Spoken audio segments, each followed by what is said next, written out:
Ok, Bessimcha Vetov Levav, il faut être joyeux dans ce jour de retrouvailles. C'est un jour de retrouvailles pour nous. Et en même temps, d'accord, en même temps, je vais vous dire la vérité, c'est passé tellement vite que je me souviens encore, quand on est parti au cimetière, je me souviens encore quand on était là la première fois, et puis l'année, et puis j'ai pas l'impression que c'est passé 2 ans. J'ai juste l'impression que c'est quelques mois. Euh, Ça fait déjà donc 2 ans que tous les cours que je fais, que j'enregistre, ils sont les Lun Nishmat, Chaim, Chaim Hatzadik. Et ce qu'on met en avant, je vais vous le dire, c'est la sensation d'une présence. Et cette présence, c'est la vie éternelle. La vie éternelle, c'est quelque chose qui est représenté par l'âme. On sait bien que l'âme est éternelle. Pour le peuple juif, ça ne nous suffit pas. On veut également l'éternité du corps. Et c'est pour ça que on se retrouve. Parce qu'on peut dire, bon, c'est terminé, pourquoi faire ça? Pourquoi remuer le couteau dans la plaie? Mais en fait, non, c'est pas juste une retrouvaille comme ça pour parler des souvenirs. C'est qu'en réalité, l'âme, elle revient parce que elle ne se sépare jamais de son corps. Et que va venir le moment où le corps et l'âme, comme un couple, vont se retrouver. Et que les couples vont se retrouver, évidemment, pour la Géoula.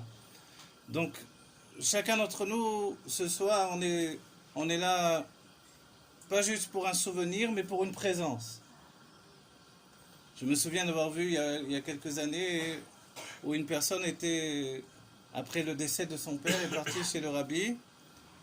Et le rabbi voit la personne chez lui, c'était à Sukkot. Et le rabbi lui dit, mais qu'est-ce que tu fais là? Et la personne était étonnée, mais je suis venu écouter le rabbi. Le rabbi lui dit, mais ton père a l'habitude de venir dans la soukha, et toi tu es là? File, va chez toi, va dans la soukha, tu vas le retrouver. Et en fait, si on avait des yeux, on serait capable de voir que forcément, Chaim, comme la vie éternelle, il est là avec nous. Et c'est pour ça qu'il ne faut pas lui parler comme dans un souvenir, il faut lui parler comme d'une présence. Et c'est ça ce qui caractérise le peuple juif. On ne vit pas avec des souvenirs, on vit avec une éternité qui est en action dans le présent. Et la finalité que sera la résurrection des morts, c'est juste de mettre les choses au point. De dire que, vous savez, tout ce temps où vous y avez cru, en fait, c'est parce que cette foi qui paraît totalement irréelle, on va dire, en fait, c'est la voix qui murmure en chacun d'entre nous et qui nous dit que c'est vrai. Non seulement ce que l'on aime ne nous quitte pas, mais même dans la Géoula, même le moment où le monde va se transformer, on ne va plus se quitter. On va se retrouver pour l'éternité et on va voir que le lien qui nous a réunis dans une vie n'a fait que s'agrandir. Et je suis sûr, c'est ce que l'on ressent de la famille. Et même moi qui, je puis me dire, comme un étranger de la famille, je le ressens. Bien que je suis venu, grâce à Dieu, j'ai eu le mérite de faire des cours ici et de toujours être accueilli par un sourire merveilleux. Et Charles, il avait toujours quelque chose à me donner à lire. Quelque chose sur la Shoah, quelque chose qu'il avait pris sur Internet. Il me montrait toujours, il voulait me montrer, il voulait...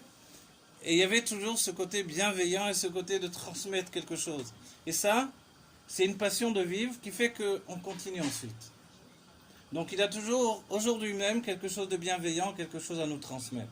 Et pour nous, à la veille de Matan Torah, de Shavuot, ça nous rappelle le fait de la Torah. La Torah, c'est Dieu qui avait une chose merveilleuse à nous donner. Il nous l'a donné finalement. Mais il nous l'a donné dans une mesure où on pouvait l'intégrer. Dans la Géoula, on va accéder à ce qui s'appelle Torah Chadasha Meiti Tetse. Il sortira de moi une nouvelle Torah. On peut dire, mais comment ça se fait? Il y aura une seconde fois Matan Torah, le don de la Torah? Le rabbi nous dit non, Matan Torah c'est une seule fois. Alors pourquoi ce verset-là? En fait, pour nous dire que l'introspection que nous aurons de l'étude de la Torah sera tellement grande qu'elle nous apparaîtra totalement nouvelle.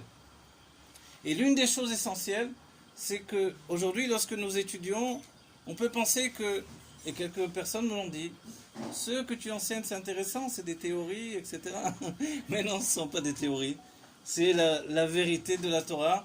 Et cette vérité de la Torah qui nous parle également de monde spirituel, elle nous dit que ce monde matériel dans lequel nous vivons, est également un monde spirituel, mais que sa perception, c'est la matérialité. Mais ça, c'est un grand miracle. C'est quelque chose de merveilleux. Et on dit que justement Dieu s'est investi de lui-même, dans son essence, dans sa nature profonde, pour faire émerger la matière du monde. Et pour que la matière soit l'endroit où il se cache. Et dans la Géoula va se dévoiler l'essence de Dieu, les deux consciences que sont la conscience supérieure, s'appelle Dat Elion, où tout est Dieu, donc nous n'existons pas, et la conscience inférieure dans laquelle nous existons, les deux vont se rencontrer. À ce moment-là, nous verrons que tout est Dieu et également nous, que la matière autour de nous est divine, et nous aurons une perception divine absolue. À ce moment-là, le corps sera supérieur à l'âme, et il va vitaliser l'âme.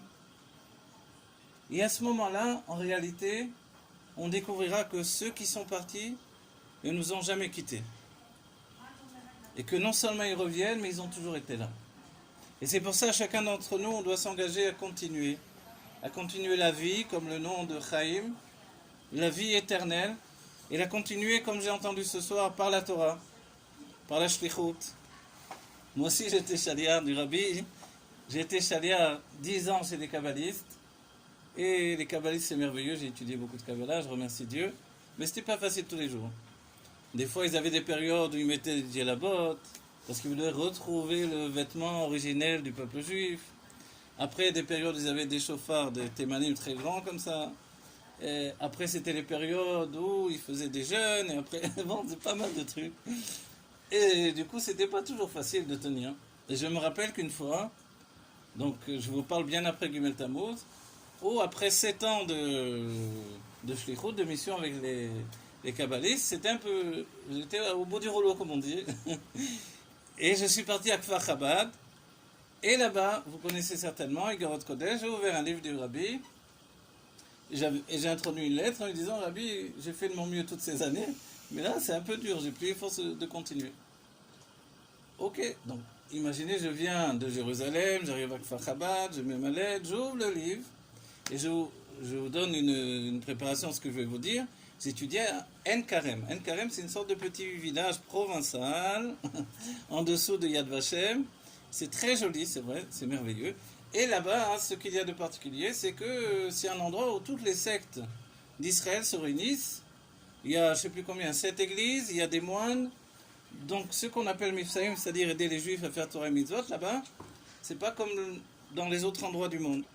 L'essentiel, c'est qu'il y ait l'étude de la Kabbalah, de la Chassidut, des choses qui nous sortent de l'étreinte de la réalité, en fait, et qui élèvent l'âme. C'est bien que quand, une certaine fois, on a dit on va mettre les tuilines à des Juifs dans la rue, on est parti à l'arrêt de bus pour essayer de trouver des Juifs, et il n'y avait que des moines avec leur... bon, on a dit bon, on va continuer, rester dans le Ben Midrash, là-bas les gens venaient. Mais, donc, pour vous dire que ce n'était pas toujours facile, forcément.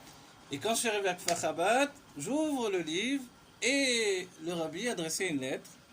Et elle était écrite au Rav Bitton. Et le Rabbi lui disait, je sais que vous êtes à En-Karem et que c'est très difficile pour vous. C'était comme ça la lettre. Moi je suis tombé des nues parce que je me suis dit, bon, le Rabbi il va un peu me libérer maintenant, ça y est, j'ai fait ma mission. Mais j'ouvre le livre, voilà ce qu'il y avait écrit. Et je sais que la shlichut là-bas, la mission là-bas, elle est différente que dans tous les autres endroits, mais l'essentiel, c'est de continuer à diffuser et dévoiler et étudier l'intériorité de la Torah. Parce que un endroit où ne brille pas cette lumière, c'est un endroit qui se met en danger. Et on peut citer le moment où il y a eu l'Istalkut, le retrait de l'âme du Ben Ishraï en Irak. Et à ce moment-là, il y a eu des catastrophes terribles. Des tremblements de terre, des épidémies. L'armée d'Irak prenait les enfants juifs, dont je vous parle au début du siècle, les enrôlait de force dans l'armée. Et c'était une grosse catastrophe. Et les juifs étaient en proie à une panique terrible. Et il y avait un sage qui s'appelait Rabbi Yehuda Ptaya. Dieu lui a dit, tu sais, Dieu lui a parlé en rêve, et il lui a dit, tout ce qui arrive, c'est à cause de toi. Et lui, Rabbi Yehuda Ptaya était un immense tzaddik, et il a dit, mais à cause de moi, qu'est-ce que j'ai rien fait, moi? C'est pas moi qui ai fait les tremblements de terre et tout ce qui est arrivé. Et Dieu lui a dit, à cause du fait que tu dévoiles pas la pnimiout de l'intériorité de la Torah, voilà ce qui arrive. Il y a encore des grands sages en Irak, à Bagdad, mais ces grands sages n'enseignent que la Torah dévoilée. Si la Torah cachée n'est pas propagée dans le monde, voilà, le monde est en danger. On est passé de Lag Baomer, on arrive à Shavuot. Entre ces deux périodes, on doit se dire que Dieu a fait précéder Lag Baomer, qui est considéré comme le don de la Torah, de l'intériorité de la Torah, le Zohar. Le Zohar, c'est l'éclat de la lumière qui nous mène vers la Géoula, pour nous dire que tout ce qui est enseigné dans le Zohar, c'est en fait que les mondes divins vivent avec nous. Quand Rabbi Shimon Bar Yochai enseignait la Torah, enseignait le Zohar, les âmes descendaient du Gan Eden pour l'écouter. Les anges venaient l'écouter. Et en fait, quand Rabbi Shimon Bar Yochai est parti de ce monde, l'enseignement qui est le fait de la Iloula, c'est de nous dire qu'il n'est pas parti. Puisque toute sa Torah, c'était de prendre des choses spirituelles et de les amener dans le monde matériel où on se trouve. Par ce message-là, il nous a dit, en fait, tout ce que j'ai enseigné vit avec vous maintenant de manière intime et profonde pour chacun dans votre vie. Et c'est pour ça que quand, on va dire moi en tant qu'élève du Zohar et de la Kabbalah, je viens vous dire que ne croyez pas qu'il y a une séparation, une barrière entre les mondes spirituels et ce monde matériel. C'est faux. Ce monde matériel est le dernier stade des mondes spirituels. Simplement, la manière est différente parce que Dieu a décidé de se cacher dans la matière. Mais il ne tient qu'à nous de dévoiler que Dieu se trouve ici et que toutes les âmes qui sont parties sont avec nous ici. Et qu'elles vivent, et qu'elles nous aident, et qu'elles nous soutiennent, et qu'elles nous donnent des bénédictions chaque moment, chaque jour de notre vie. Alors à nous de nous transformer en devenant nous-mêmes chaque jour un peu plus, parce que c'est ce que l'on doit faire ici-bas. Le travail de l'élévation de l'âme, ça commence ici dans ce monde. Donc chacun peut prendre un petit quelque chose, et ce petit quelque chose élève les âmes là-haut. Petit quelque chose, ne croyez pas, je vous dis, de devenir un rabbin avec une barbe et tout. La barbe, ça pousse tout seul, hein, remarquez. Le chapeau, les lunettes, ça vient avec l'étude. Alors qu'est-ce qu'on peut faire? Sourire à un autre juif, être de bonne humeur, être toujours en relation avec le monde du bonheur. Voilà, c'est ce que l'on peut faire de mieux aujourd'hui. Nous attendons la Géoula, c'est-à-dire un monde sublimé, un monde de bien absolu. À nous de l'introduire dans nos vies. Moi, je me rappelle la dernière fois, donc ça fait 2 ans, il me semble maintenant, ou en tout cas à une autre occasion, non, c'était plutôt à Soukot. Voilà, toi tu m'as fait goûter un whisky. Depuis, j'ai pas goûté un whisky aussi bon. Voilà, le whisky, j'ai dit dans un cours quelque chose, je me suis rendu compte, c'est que le whisky, vous savez, à la base, il est blanc, c'est une eau de vie. Et un jour, il a fallu transporter le whisky. Alors, il y a une marloquette, à savoir si c'est en Irlande ou si c'est en Écosse. Quoi qu'il en soit, ils l'ont transporté dans un tonneau avec un fût de chêne, je ne sais pas si on dit comme ça exactement. Quoi qu'il en soit, à l'arrivée du voyage, le whisky avait pris une couleur ambrée. Cette couleur ambrée vient du tonneau lui-même. Et pour nous, c'est un enseignement. C'est-à-dire que la couleur que nous prenons, que prend notre âme, elle la prend dans le corps. C'est dans le corps qu'on prend cette belle couleur de la vie, on ne la prend pas là-haut dans les mondes divins. Et c'est pour ça qu'on tient absolument à venir ici-bas. Donc, à chaque fois que l'on vient, c'est une réussite merveilleuse. Quand, qui plus est, l'être de qui on parle, de qui on parle et avec qui on est aujourd'hui, c'est un être d'une immense délicatesse. Enfin, moi je l'ai ressenti comme ça, hein. Peut-être les enfants ils ont pris des petites trousses, mais c'était il y a longtemps, ça on ne se souvient plus. Mais même, je suis sûr, cette autorité, elle était porteuse d'un grand chesed, d'une grande générosité. Et il y a des choses qu'on n'a pas besoin d'expliquer. C'est que la vérité d'un visage, c'est quelque chose qui vous reste pour toujours. Et c'est pour ça, l'amitié, c'est des fois, quelquefois, juste ça. Un sourire d'un visage bienveillant. Alors voilà, ce cours, je l'ai enregistré pour pouvoir le diffuser et que des gens l'écoutent. Et comme ça continue. La chaîne est continue, on continue les cours, on continue à faire des choses et ça ne s'arrête jamais parce que on n'en a plus pour longtemps. Alors ces moments que l'on vit, c'est des moments où il faut rajouter. Un autre élève ici, un autre élève, une autre étude, un autre sourire, un autre verre qui rapproche deux amis. Et tout ça pour vivre enfin la Géoula Amitית Velachlema. Voilà. Que du bonheur à toute la famille. J'ai pas besoin de dire qu'ils sont tous méritants. Voilà, ici on a Sioum, Masechet, là-bas, bon, première fois que j'entends en direct un cours d'une jeune femme. Alors voilà, il y a des commencements à tout, donc je vais dire Shechianou.